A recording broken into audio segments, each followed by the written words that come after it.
Sure. You can stay on your feet. Thank you. Please rise and join me in the Pledge of Allegiance.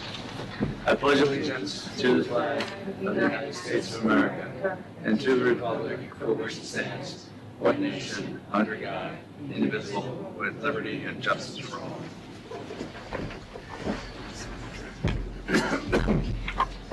Trustee Keogh is not going to be able to join us tonight. So first, announcements. First announcement is a check over $25,000. There was one check in the amount, actually no, there's a couple actually. There was one from the capital budget for the fire alarm upgrade in Village Hall for $37,543.59. There was also another bill for the Village Hall exterior project for $73,450, and a amount for, I guess, New York State chips. Third one. Yeah, for $233,405. That's where we got the money from, but it's just for it's the overall paving project for the village this year. That's why it's so much. Next up is on October 24th to the 28th is School Board Recognition Week. We will be participating again. I think Janice and I are going to go as a tag team. I don't have to go by myself, which is nice, to thank our school board members for all their hard work. Next up, the Halloween parade is scheduled for Sunday, October 30th at 3 p.m. The parade will begin at Immaculate Conception Church and then at the Main Street School. It's brought to us by our friends at the Irvington Fire Company and the Irvington Recreation Department. I've gotten, I think, 2 phone calls and several emails about moving Halloween to after the parade or to Saturday the 29th. Unfortunately, I'm still not king, so there's hundreds of years of tradition here, and we're still going to have trick-or-treating on October 31st. So, sorry I don't have that authority. During Sandy, I tried to postpone trick-or-treating, and my own children didn't listen to me, so I'm not going to try that again. So, the parade will be great, though. On the 30th, it's always a fun day. There's no age limit. If you're comfortable marching, it's a very short march and then kind of a big party in the parking lot afterwards. So. Along the same lines is the Halloween candy donation program. This is our second year of doing it, Larry? Yep. And it's fairly simple. I mean, do you want to go over some of the details, or?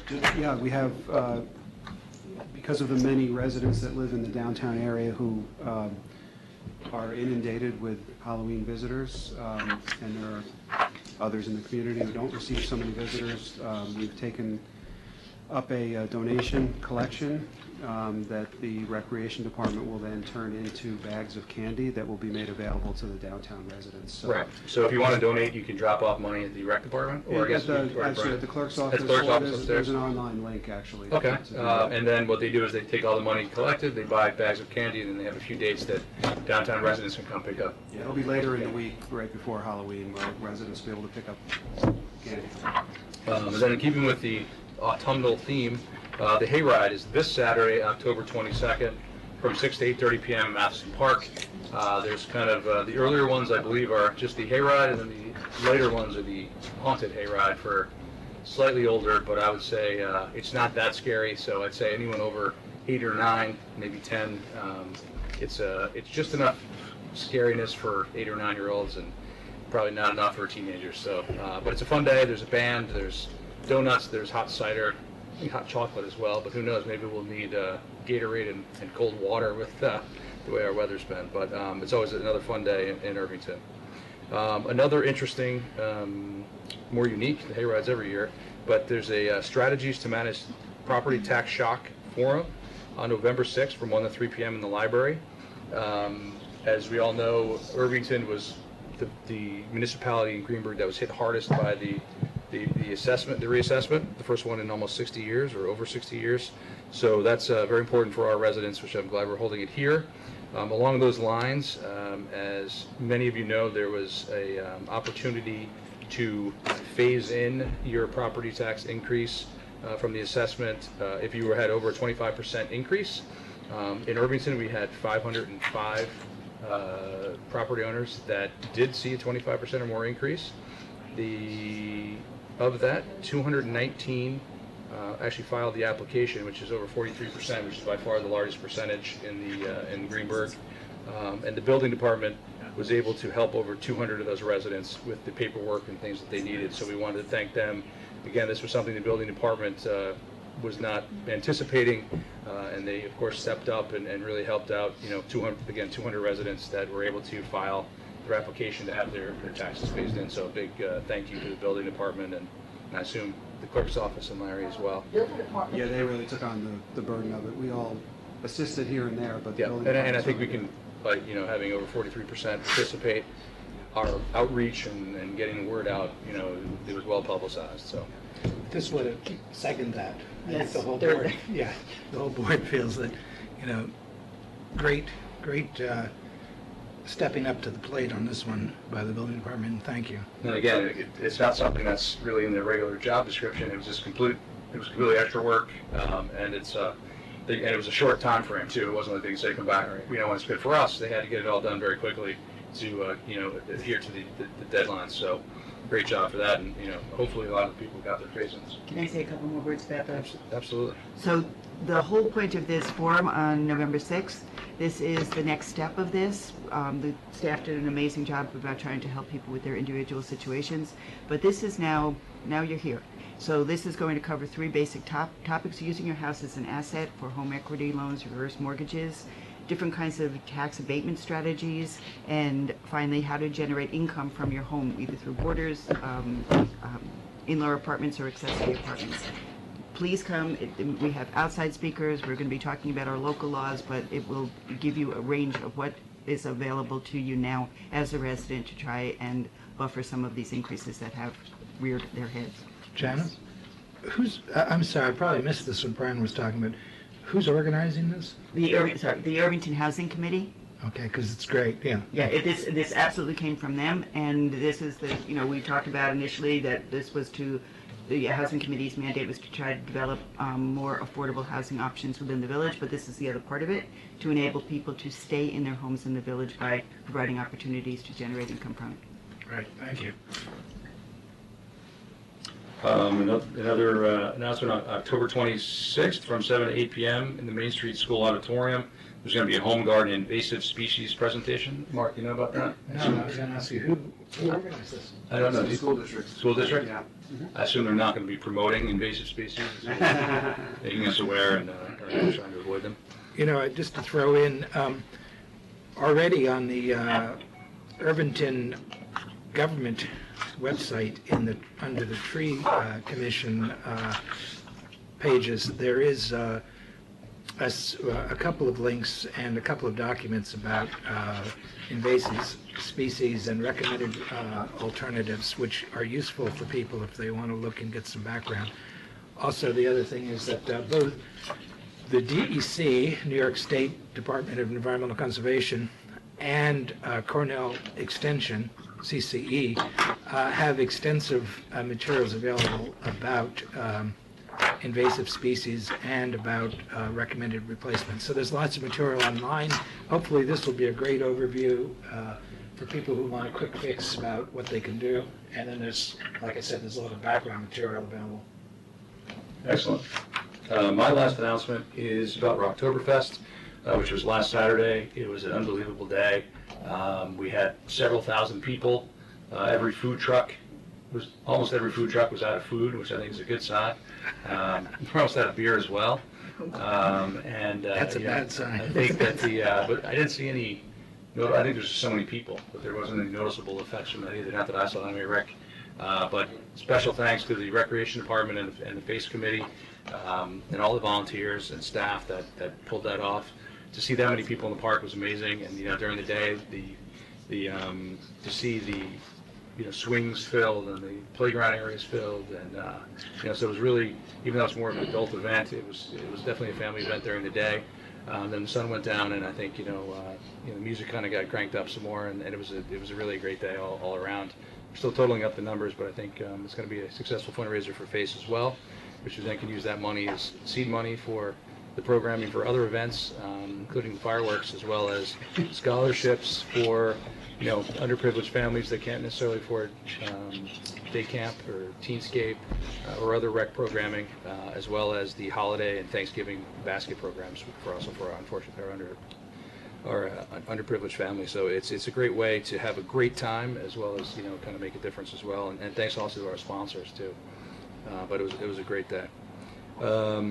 Walk Safe Irvington. I think we're going to officially kick that off tonight. Yeah, what I was going to do before we did that, I just wanted to remind people one other one. It's fall leaf season, so we brought the Love 'em and Leave 'em yard sign forward to be on the front of the dais so people can be reminded that there's alternatives to shipping your leaves in trucks to go upstate to be turned into compost. Instead, you can do your own leaf composting. And there's lots of information on the village website about Love 'em and Leave 'em. I was just going to paraphrase or read a couple of things off of the press release for the Slow Down Irvington, the Walk Safe component, which is, there's another yard sign up front here with a yellow one. That's we mentioned this in passing at the work session, last work session. The goal is, once again, for safer and more congenial streets in Irvington. And we want to make sure that everyone can enjoy driving, biking, and walking through Irvington. And the traffic committee has already supplied the village with about 60 safety enhancement goals, some of which are very short term and some are much longer term.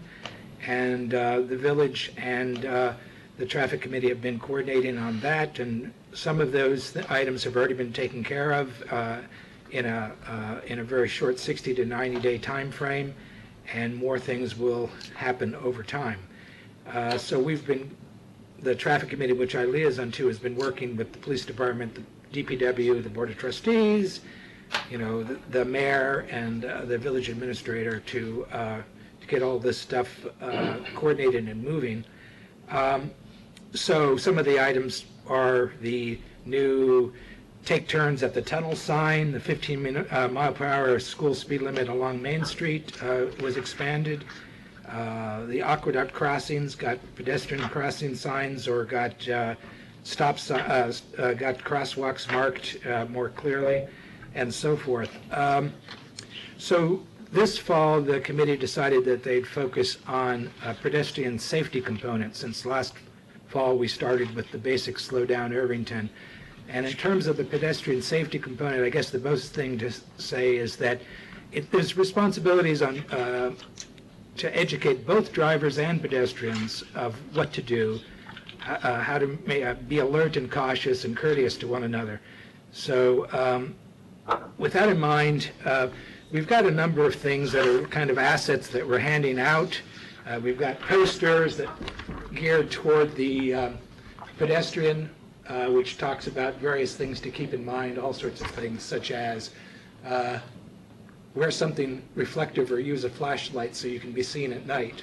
So, and we also call out the Safe Routes to School program on that poster. And we have things like bumper stickers. We have, in singular this time, a single design, which has the Walk Safe program logo on it. And there are some also handout cards for drivers and pedestrians to learn about safety, specific things they want to pay attention to in order to help continue. How many years was it did we have without traffic accidents? 50 years. 50, yeah. So we want to go further than just have no fatalities. We don't want to have any injuries either. So if that could be a nice goal. So with that in mind, that's basically the program. We're going to be working with the schools. We're going to be supplying a lot of these assets to the schools. The police officers that work with the schools directly will have these materials in order to make it available to students as well in their talks. So hopefully we'll get all the kids kind of up to speed as well of things to consider. Since you have to sort of learn how to walk safe, I think. It's not just something you're born with. Okay. So I wrote a little motion while you were talking, so I hope I didn't miss anything pertinent. But this is what I was going to propose, and you can make the motion if you like. Make a motion to support the Walk Safe component of the Slow Down Irvington campaign, as well as to continue to support the Traffic Calming Committee in their work to make Irvington a safer community for all residents. sounds Would great. you like to make a motion? I make that motion. Can I get a second? All in favor? Aye. Opposed? So carries. Connie's- Connie, that's why she wasn't here tonight. Thank you all for that. I look forward Thank you, to- Brian, and to the to board for their support, and to Larry. learning more about it, and as well as, I think that there are things that, you say, well, I come to a crosswalk, it's easy to cross, but the whole idea of, not just walking out, or not just even waving your arms or your neon jacket, but making eye contact, and there's certain things that just make it safer for everybody. And I think it's a great second part of this. We focused obviously on the drivers before, and this is a big second part. And one last thing, I mean, we did have a public hearing last week at the work session about traffic and pedestrian safety, and I wanted to just make sure people understand that all that input that we got is not just being left on the floor. The traffic committee will be looking through it and organizing it and working again with Larry and the police department and DPW, et cetera, to make sure that all the new items that hadn't been considered are considered, and to try to keep moving things forward. And obviously, we're always open to more input, so if you weren't unable to make it last week and you were unable to send us an email yet, it's not too late. We're always willing to hear your safety concerns or your suggestions on how to make things better, because it really is a community effort, and that's what's going to make it better. So feel free to send that in. I got one this week that I forwarded to Larry for the record.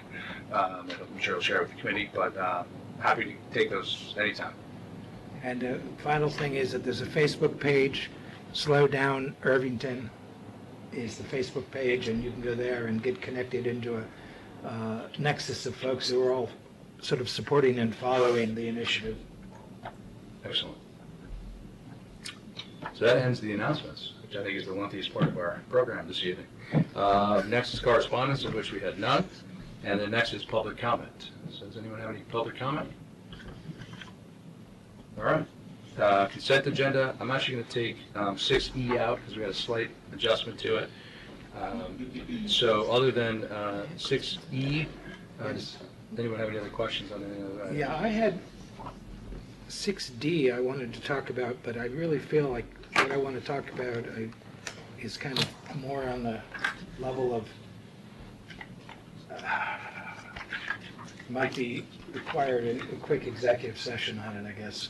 Okay. It's a personnel issue, and I really would rather not do that, on an open mic. Sure. So, Do you want to adjourn to executive session now and discuss it? Do you think it's a?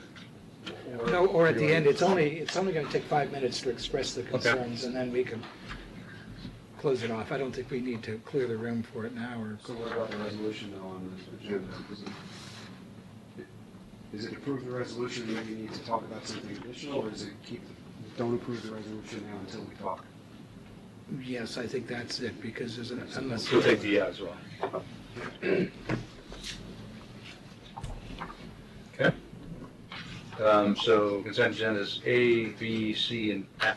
Does anyone have any questions on those? Otherwise, I will make a motion to approve consent agenda items except for D and E. Can I have a second? Second. All in favor? Aye. So for item 6E, Yeah.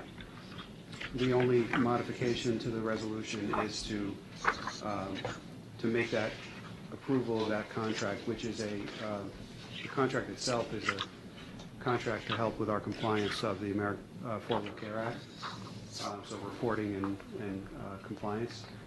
And we just want to make the contract itself subject to the final review of the village attorney, that's all. There's a few little issues that we have to work out, nothing that Nothing shows. substantial, we don't believe. This is our second year using these same people?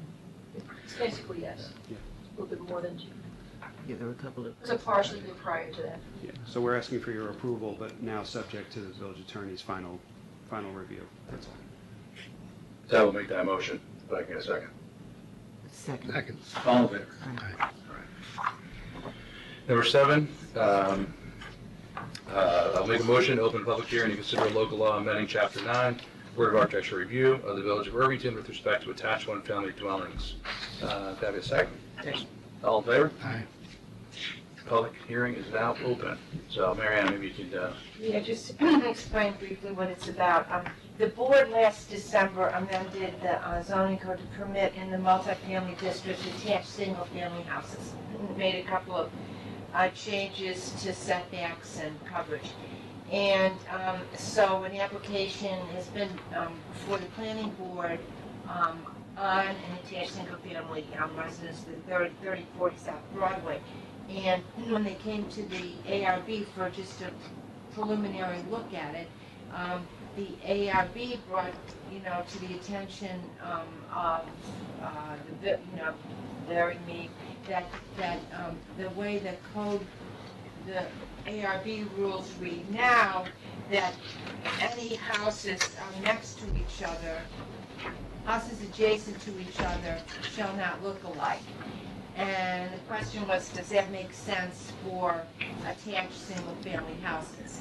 And that regulation, even though it was on the books, was never applied at the other multifamily thing, the Richmond Hill, Newfield Point, or whatever. So, so we brought so I drafted a change, which I sent to the board. Larry thought it'd be a good idea to run that change past the ARB to see whether they agreed with it, and they did agree with it. So the change is that you would add the phrase, except for attached one-family dwellings, houses adjacent to each other in any direction shall not look alike.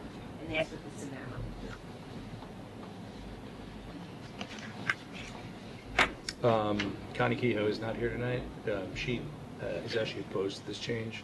She thinks that she thinks we should just leave it as is and have even attached one-family dwellings also look different. I just wanted to bring that up before I forgot. So, my opinion on this is that, the other attached one-family dwellings in our town don't follow this code now for whatever reason. We don't know the historic reason about it. Most of them were built after, this was in, I think, from the 60s. This was, It was in 65? the 60. It was in the code a long time. Yeah, 65, so we're not sure why it was kind of ignored before. Probably because there was kind of this understanding that it applied to single-family houses. The other thing is, those would have been multifamily houses. I don't know. It's just there's this new definition where these are not called multifamily anywhere, but they're called attached one-family, and so. Yeah, and I think also, the way I look at it is, it's not like they have to make them look the same because they're attached. So I think that as part of the plan, if it looks terrible because they all look exactly the same, that can still come up. It's just that they're allowed to do it, and I think that to me gets around a lot of the issues. I think that commercially, you're going to want to have a good-looking plan that's not all cookie cutter. So I think that the market kind of takes care of that. So. And the ARB, ARB still has to say, they still have to make sure that it meets their other standards. Right.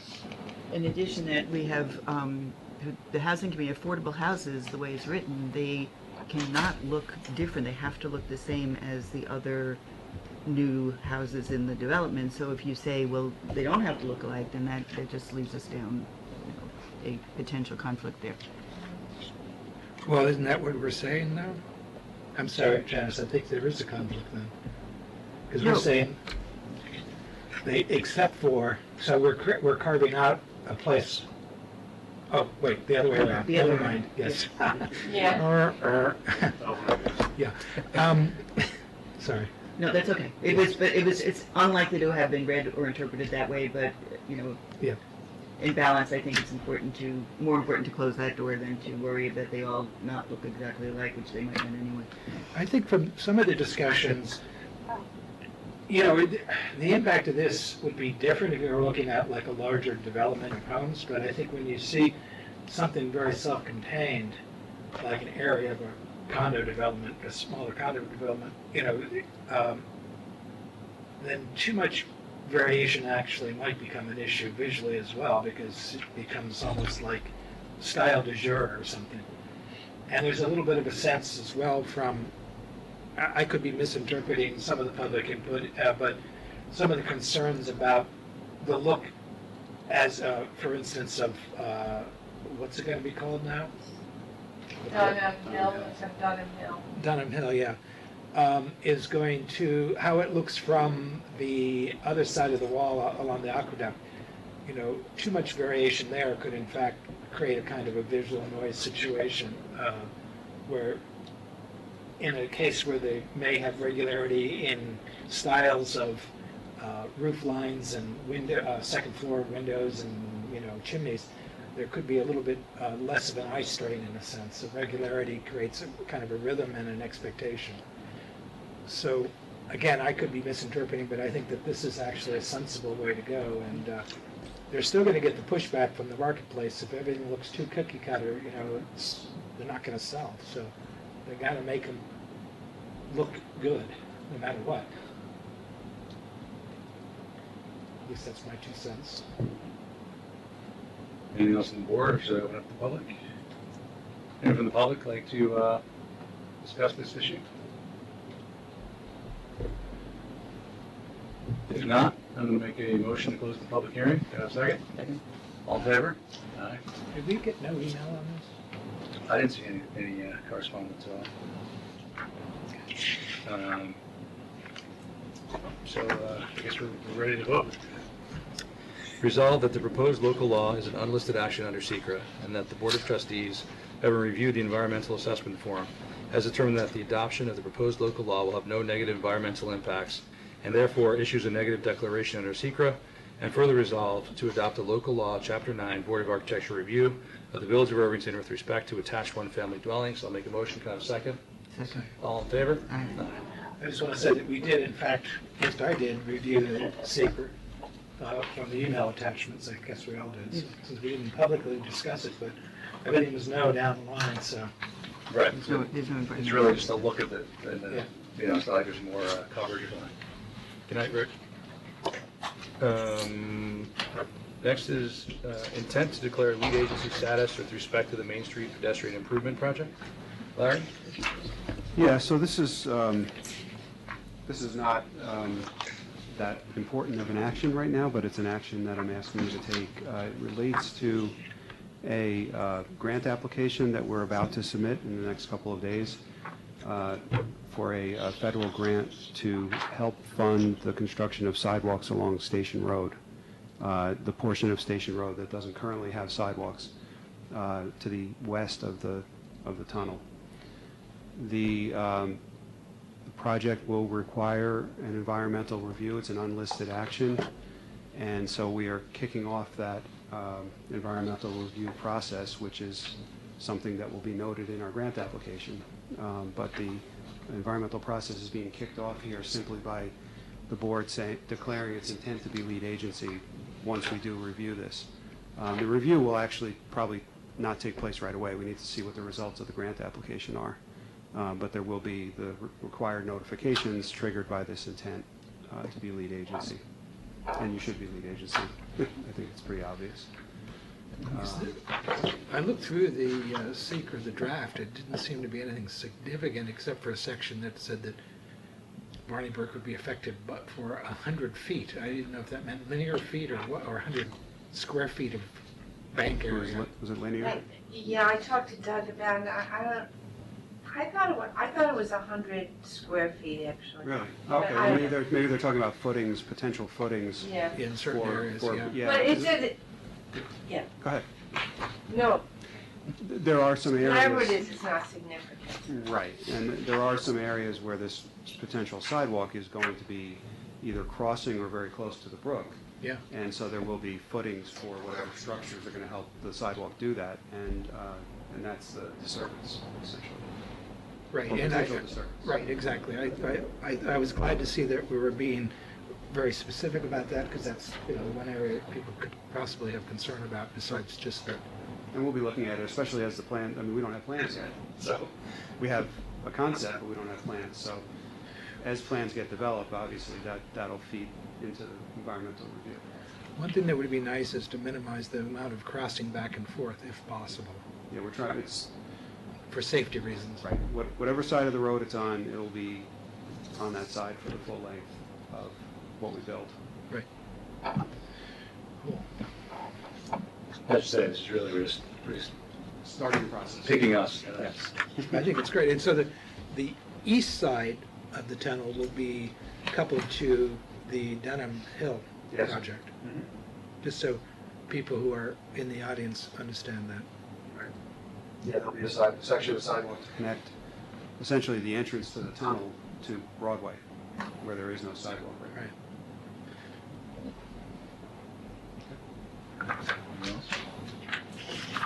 Whereas the village board intends to file a grant application under the New York State Transportation Alternatives Program to partially fund the construction of a sidewalk along Station Road and the upgrade of the Main Street Broadway intersection known as the Main Station Pedestrian Improvement Project. Now therefore be it resolved that it is the intention of the Irvington Board of Trustees to declare itself lead agency with respect to the State Environmental Quality Review Act, review of the Main Station Pedestrian Improvement Project. Make a motion, can I have a second? Second. All in favor? All right. Next item is an appointment of a chair to the Tree Preservation Commission. It's very nice that Alan Richardson has stepped up and agreed to chair the Tree Preservation Commission. I don't know, did you have any sort of comments about? Well, I'll make it short, three. I don't know why we're continuing to call it acting chair, because basically, Yeah. Oh, I'm sorry, no. I think it really is You're right. officially chair. Yeah, I think so. Bradley has been the acting Yes. chair, and he knew when he took it on, because of his work conflicts, that he really was going to have a hard time trying to become the chair permanently. Yeah. Michael's done a wonderful job, and I'm glad that Alan stepped up. I think it's really important. There's a couple areas still in the code, little minor things, but things that would help the village that we need to look at and tune up a little bit. But more than that, the tree commission's been really looking at some of, some interim improvements to Main Street, for instance. They were getting replant agreements where you couldn't plant it on the property that was having the trees removed. So doing planting on Main Street with, I don't want to call them throwaway trees, but basically trees that are not too expensive, and something we know that if we do eventually move forward with something like the undergrounding because of the microgrid project or whatever, then those kinds of trees, it's not a great loss to remove them because they're not the kind of stately shade tree. So they're looking at that kind of stuff, and they're looking to try to, the attitude in the tree commission actually has been on a learning curve. I think they're getting a lot more cooperative with village residents, although some may not agree, but I think they really do go out of the way to try to resolve issues before they get to be too ingrained, shall we say, and less confrontational. I mean firm, but less confrontational. And Alan should be good with that. And I appreciate the folks that are on the tree commission continually taking the time out to actually look at trees and take these issues seriously. Now, one other thing, just an aside, we probably need to increase the educational outreach, and this is something I want to talk to them about in terms of emerald ash borer. I mean, I know that's starting to become an issue in our area, so we just need to increase public awareness of that. And that's about it. So I think we're just going to remove the word acting and make it the full chair. I think it makes sense anyway. And Alan's very committed, very organized, and I think that we should see some good stuff. Excellent. Resolved to appoint Alan Richardson as the chair of the Tree Preservation Commission for a term to expire December 2016. That's obviously formality, and hopefully he'll agree to stay on, but it's just what happens to be the date coming up. Would you like to make the motion, Mark? Sure, I so moved. I'll second it, and all in favor? Aye. Carries. Reports of boards, standing committees and officers, trustee liaison reports. Well, I hear the tree commission has a new chairman. The traffic committee is very much involved, as we just mentioned earlier, on the Walk Safe campaign, and our next step is really to get materials over to the school district for them to make use of. They've been really excited, I think, in terms of the yard sign. They've been wanting to get some kind of message out in the field, shall we say, for students and for drivers alike. And what other groups? Not too much else, except to say there's always room on various boards for volunteers. To the tree commission, right? They still have Tree some. Commission and the Environmental Conservation Board. We should be able to fill that one easily. But I know it's been years, but the tree commission's harder because it's a little more specialized. But Yeah, you need, although we do train people that are interested, you know. it's good to have some degree, some amount of horticultural knowledge, but they definitely do additional training. Yeah, if you have a strong interest, we can Yeah. get you there. Exactly. Christine? Okay.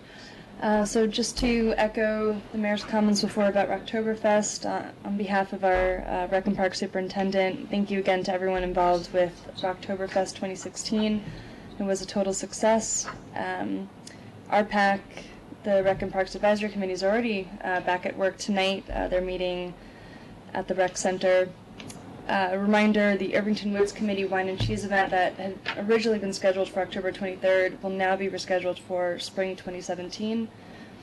The Irvington Hayride is this Saturday night from 6 to 8:30 p.m. in Matheson Park.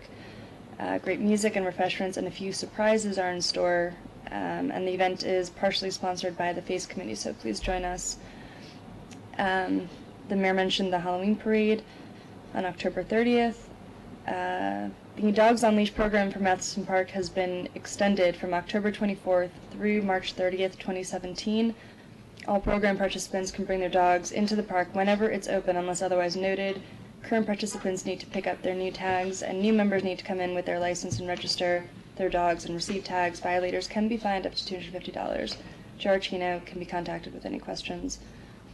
The Irvington Woods Committee and the Rec and Parks Advisory Committee would both like to remind residents that dogs must be kept on leash at all times while on the Irvington Woods trails. There's still room in many of the village's wonderful programs for youth and adults. You can take a look at the brochure online on the village website or visit the Rec and Parks Department. And it's also time for auto ball sign up. And finally, registration for Open Gym for 4th and 5th grade students is now open. It's held 10 Fridays during the fall and winter, $60 per child, and Angela Thornton has more information on that. That's it. The Highway Department activities, continuing Hudson View Park curb replacement and drainage project, assisted the Parks Department with regrading of the parking lot at the ONC, continuing to water newly planted trees and replacement grass in Hudson View Park drainage and curb replacement project. We shared services with Dobbs Ferry's watering truck, installing new signs and painting new crosswalks per the traffic committee, line crosswalk painting and cleaning catch basins. Excellent. Village Administrator's report. A couple things. So, I wanted to make a quick mention of the fact that recently we had a need to compact the parking lot, newly laid parking lot up in the Nature Center. We put down, essentially an item for millings mix, and it had been getting roughed up with people driving on it, so we needed to compact it. Tom Bucci has a large compactor, was able to transport it up to the site, operate it, compact the site, and of course transport his equipment away. Would have been a $700 job. He did it free of charge, and so we appreciate that effort on that. That was much needed. There were many ruts that were getting dug into the parking lot. Besides that, we had a meeting a little over a week ago up at the Con Ed substation behind the Historical Society building. And Con Edison, at the request of Chief Cerrone, is installing fire suppression in the substation unit itself. Those units are not it's relatively new. It was replaced just recently in the last several years, but they don't just come with fire suppression. So in order to alleviate or at least reduce the possibility of a large fire emanating from that unit, we'll be putting fire suppression in there. So that was a very productive meeting with the fire department and the police department. We also recently completed, as you all are aware, an upgrade of the village's email system. Little bumps in the road there, but overall went fine. So we're up and running with that. Besides that, I think I've been working nonstop on the Transportation Alternatives Grant, which is due Friday. So that's keeping things busy. And that's it. The fire suppression, is that like foam or something? No, that, in fact, we decided not to go with a foam system because with the amount of oil that's in that unit, the amount of foam that would be needed would actually be maybe even more of an environmental disaster if that were released. So they are going with a CO2 mechanism, compressed CO2 gas to suppress and keep the temperature down. It's an interesting, Yeah, a lot of education went on with that. I'm sure, that's cool. Yeah. Can I ask a quick question? Larry, what's the latest with the Anchorage sites proposal on the Hudson? I believe the comment period is still open. Okay. So I think there's other communities that have submitted responses. We've put in our comments. Okay. And also signed on to an effort by Yonkers to bring together an alliance of communities. So Okay. we've signed that pledge, so to speak. And there's a public meeting coming up too, I think.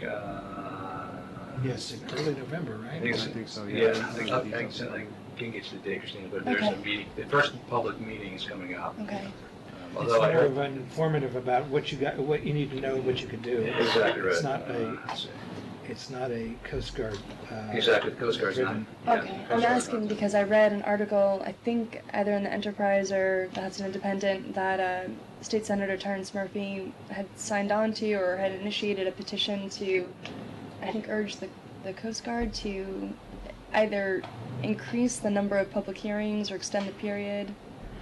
Right. Yes, probably there's those, but there's another thing that's come out from the EPA, which is that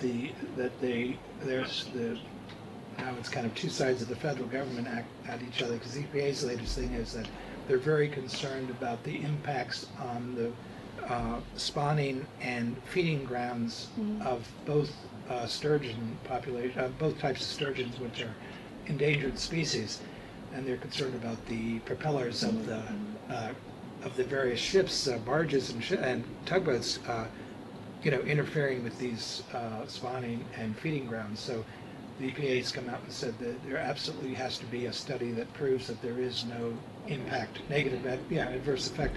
Otherwise, you can't do it, period, full stop, because of federal regulation on endangered species and, so forth. So that's going to be an interesting thing to see. And the comment period is open until December 6th. Okay. By the way, there is no specific research at this point, at that level of research, so something's going to have to be either pulled together or there's going to have to be some in-depth research done. I found the last stuff, yes. Can't find the email I'm looking for. The but- impression is it will impact negative. So next is the village clerk treasurer report. Just wanted to follow up on, we're working with the provider for our pay stations to provide an app where people can pay from their phone. So it's not quite done yet, but it's in the works. Yay. That's very cool. Go report. No report.